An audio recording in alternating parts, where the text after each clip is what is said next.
the Israelites and the birth of Judaism. And just like later on when we talk about Christianity, and earlier when we talked about Hinduism, Buddhism, other faiths, we're going to be talking about this from the outsider scholarly point of view. We're not talking about these events from the viewpoint of a person who is a believer, a person of faith. So just keep that in mind as we go through this. Okay, so beginning with the first origins, the beginnings of the peoples that we call the Israelites, really, we probably, in terms of outside archaeological confirmation of their existence, probably not a lot before around the time of Moses or Exodus. We have to go by the Hebrew Bible, which was originally oral traditions, and that were finally written down probably around 10th century BCE, probably using Phoenician script. We have today texts, written sources that date back about 500 years after that, back to about the 5th century BCE. So what we have starts out as an oral tradition, it eventually gets written down, and then of course it gets recopied a lot of times, retranslated over time. What we have described in those early things is described nomadic herders. Herders with their sheep, cattle, donkeys, probably moving through a series of different grazing areas, finding water sources to camp nearby, producing milk, cheese, meat, cloth from the products they get from the animals, and also depending on trade with local cities and farming communities to complete their diet and lifestyle. And so you get a sense, reading these stories, a lot of hostility between the farmers and the nomads, the herders, as they trade with each other, as they sort of depend on each other to supply certain goods, but really don't get along. And you can sort of see that in the stories from the Bible. If you think about Cain and Abel, Cain, the original farmer, city builder, Abel, the herder, Abraham and Lot, the nomadic herders, one of whom, Lot, has settled down in the city, and then the cities of Sodom and Gomorrah, which are destroyed because of their failure to keep to the traditional nomadic virtues and to be good to visitors who come into the city. So you've got these stories that show some real tensions between the two. When we really have our first sort of outside archaeological evidence, it's about 1200 BCE. And that's when there's settlers, groups of outsiders, nomadic groups moving into and settling in Canaan as the 12 tribes of Israel.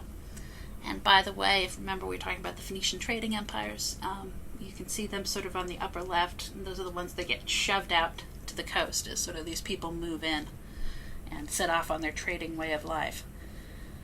The 12 tribes of Israel that settle in and that move into this area and settle down, sort of in that bright green area, really they possibly were, if anything, groups of refugees, groups of nomads, that then unify themselves into what they call the 12 tribes of Israel, loosely organized confederations. And what pulls them together and keeps them sort of closely tied is that they both, first of all share a place of worship, a shrine up in the hills that is the home of where the Ark of the Covenant is. The chest with the tablets that Yahweh had given Moses, it's a central place of worship up in the hills for them. And that holds them together. And also that they believe that they share a common descent through a group of brothers. And so sort of that's what holds them together as a group. Within each of these tribes, there were temporary leaders. There were leaders called judges. Probably like a lot of the nomadic people we've talked about before, rather than having sort of a fixed hierarchy like you're going to see in the cities. Instead, this was probably a little bit more loose, and who were the judges, who were the leaders, probably depended on the special skills that were needed at the time. So at some periods of time it might be war leaders, at other times it might be people who were known for solving disputes, negotiating, depending on what the community needs. And there's some evidence that sometimes, on a few occasions at least, it may have had women who served as judges themselves. The thing that makes the Israelites distinctive and makes them stand out is a strong belief that they are a chosen people who have a covenant with one powerful God. And in this sense, a covenant means like a contract. And basically that contract says, we will give this one God, this one very powerful God, our obedience. We will give them my worship. And in return, this one God will look after us. And so it's a break away from the traditions of Mesopotamian polytheism, the belief that there's lots of gods out there. Looking at the really earliest writings, it seems to suggest that maybe the early Israelites believed that there may have been other gods out there, but they were less powerful. And most importantly, they were not the God that looked after the Israelites. They were not the God that they had a covenant with. This picture is of Jerusalem. As you can see, no doubt, it's a modern picture of Jerusalem, not an ancient picture of Jerusalem. But the kingdom of Israel marks a dramatic change. And that transition happens around 1020 BCE when they get their first king. And sort of you move from the tradition of the judges, who have this sort of loose, more changing power, to a king like the other urban civilizations we've been talking about. And the way it's described in the Bible is that Samuel delivered the message of the Lord in full to those who were asking him for a king. He told to them, the rights of the king who will rule you will be as follows. He will take your sons and assign them to his chariots and horses, and they will run before his chariot. He will also appoint from them his commanders of groups of thousands and 100 soldiers. He will set them to do his plowing and his harvesting, and to make his implements of war and the equipments of his chariots. He will use your daughters as ointment makers, as cooks and as bakers. He will take the best of your fields, vineyards, and olive groves, and give them to his officials. He will tithe your crops and vineyards, and give the revenue to his eunuchs and slaves. He will take your male and female servants, as well as your best oxen and your asses, and use them to do his work. He will tithe your flocks, and you yourselves will become his slaves. And what you can sort of see here is this uneasiness over the changes that are taking place in their society. And if you just think about the urban civilizations we've been talking about in places like Mesopotamia, Egypt, China, India, that develop over time, and they're sort of more rigid social divisions, the power of taxes, the greater power of the government, organized warfare. That's all the things that are being warned about here. And it sort of reflects this belief among the people that things are changing, and things are changing dramatically. And maybe those changes aren't necessarily for the best. What happens under those first kings, King Saul, then King David, and then King Solomon, is as much as possible they try to move the power, the authority, from the hills, from the nomadic people, into the cities, and particularly to the city of Jerusalem. And so Jerusalem becomes the center of government. That's where the king lives. It's the center of sort of the military power. But more than that, they increasingly try to make it the center of religious power. So the goal is to switch people from going to the hills, where the nomadic peoples were, to worshiping instead at the temple in Jerusalem. And this has a lot of important reasons why the kings want this to happen. One of which is that if people are going into the city, you can count them for the census, you can tax them, you can try to make sure that the way that they're worshiping is what you believe to be correct. It's part of a general tightening of power over the people and bringing some pretty dramatic changes to the way the Israelites are moving from being these nomadic peoples to being an organized kingdom, and increasingly an urban kingdom as well. That kingdom itself doesn't hold together for very long. After King Solomon, in 920 BCE, the kingdom splits into two parts. And so you've got the kingdom of Israel to the north, which keeps the capital of Jerusalem, and then you have the kingdom of Judah to the south. And there's a variety of things going on, but a lot of them, the sort of what leads to the split is partially based on the same kind of centralization that's been taking place.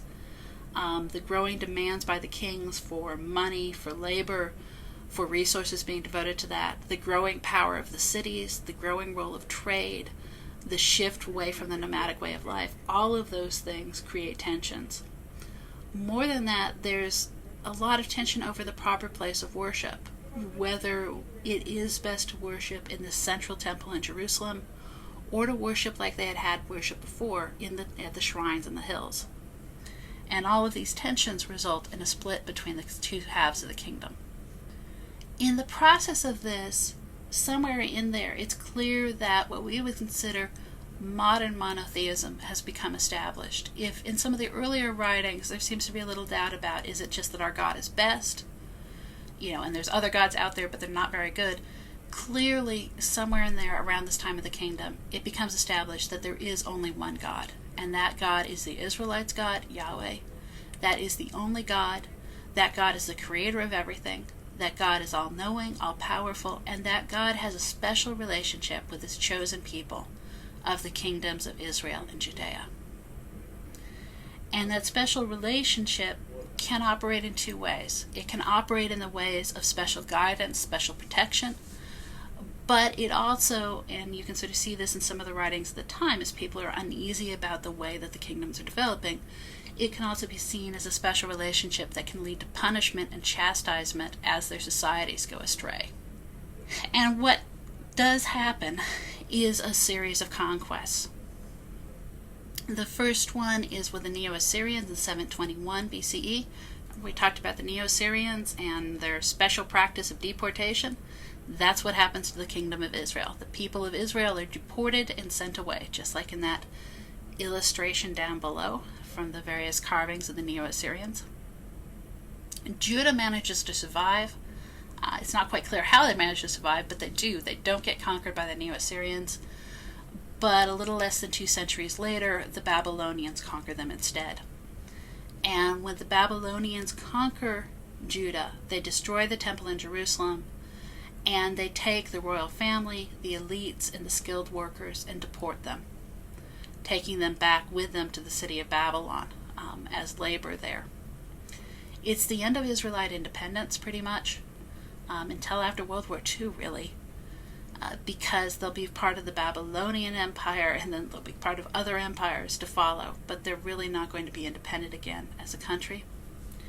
And it's the beginning of what's called diaspora, which is a Greek word for scattering, where the Jewish people are increasingly going to be scattered around the various parts of what they would consider the known world.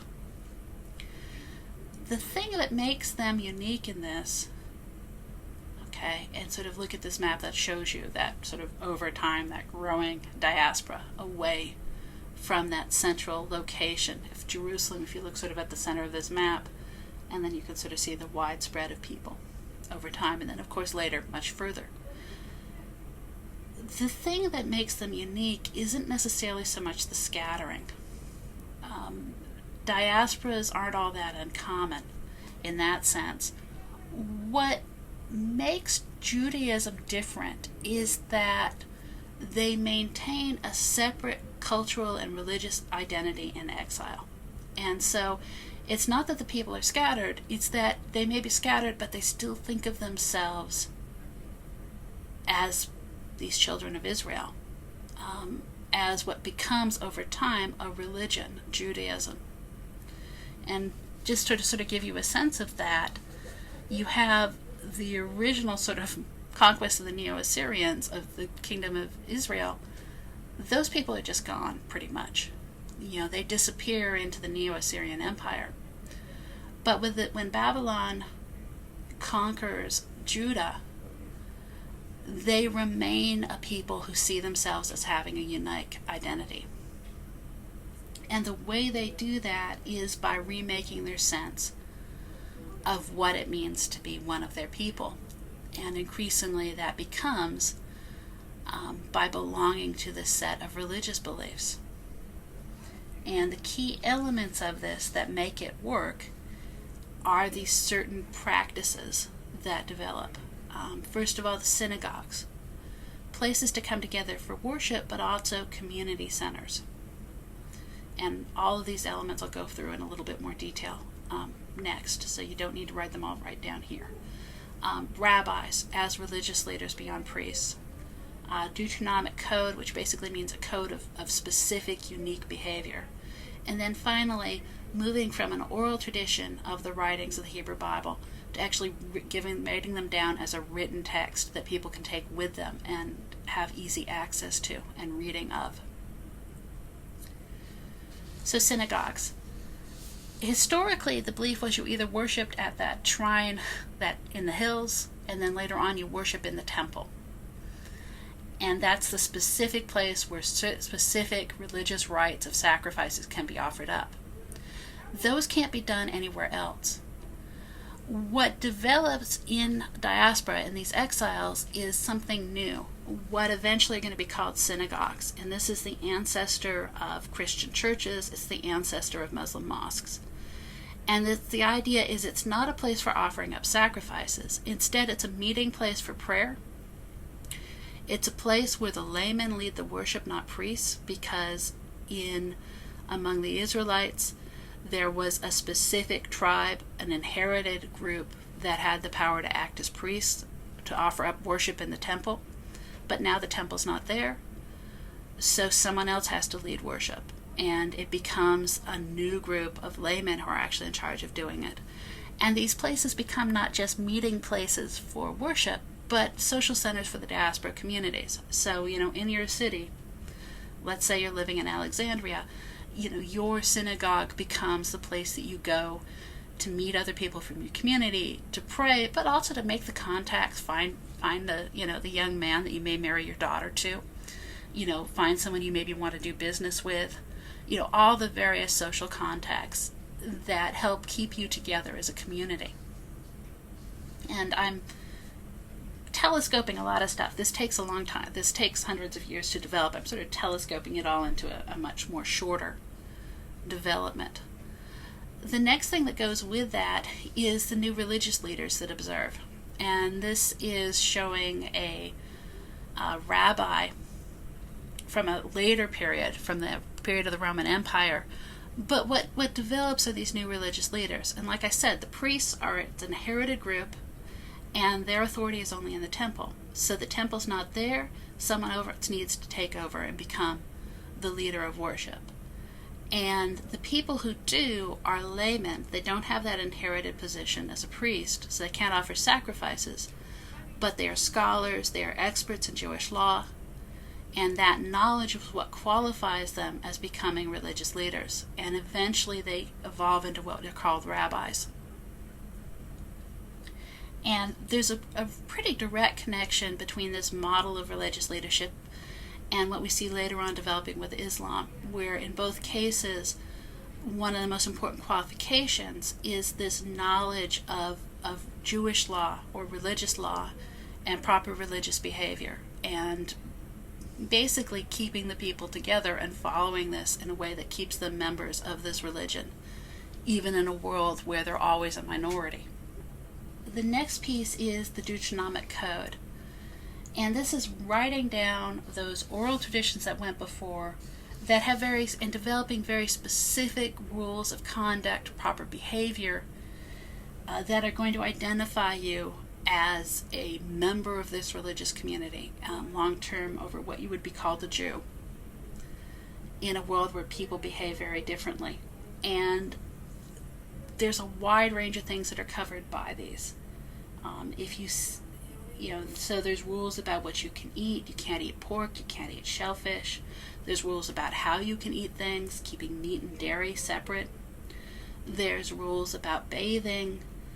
There's rules about venerating the Sabbath as a day of worship. There's rules forbidding intermarriage outside the community, marrying people outside the community. A whole range of proper ways of behaving. And these rules become more rigid over time. And that's probably because they're much more important if you're looking at these communities of exiles. And so, in fact, what seems to have happened is a lot of this got written down with the Deuteronomic Code and worked out in Babylon, by the exiles in Babylon. And when they went back to, and were allowed to return to Jerusalem and rebuild the temple, there seem to have been some confrontations there as the exiles come back and they try to say, hey, this is the way a proper Israelite will behave. And the local people say, that's not the way we did it. And that's because it's really important to know and identify who you are and see yourself as having this concerted code that you can share that keeps you distinctive. There's the Bible, the Hebrew Bible. And the most modern, pretty much the modern, what we know today as the Hebrew Bible, was pretty much established by the 5th century BCE. About 500 years before that, they start writing it down, but 5th century BCE, that's where we get pretty much the final complete text. And that becomes, instead of having oral text, instead of having oral beliefs, you have a written text, something that can be consulted, that can be worked with, that can be read from, and that becomes a center of worship in these new diaspora communities.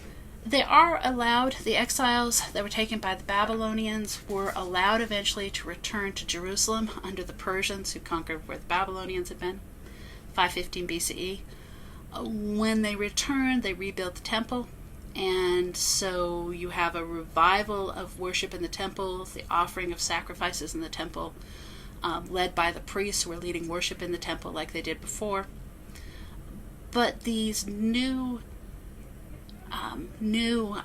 practices and beliefs that we talked about, the synagogue, the ancestors of the rabbis, the written Bible, the code of conduct, all of those things are still going to be there. And they're sort of in their embryonic form at this point, but they're going to develop further. The other thing is there are going to continue to be Jewish communities in exile from this point forward. So maybe the bulk of them go back, but not everybody does. And in fact, there's going to be growing exile communities as this diaspora continues and grows through the empires that surround them.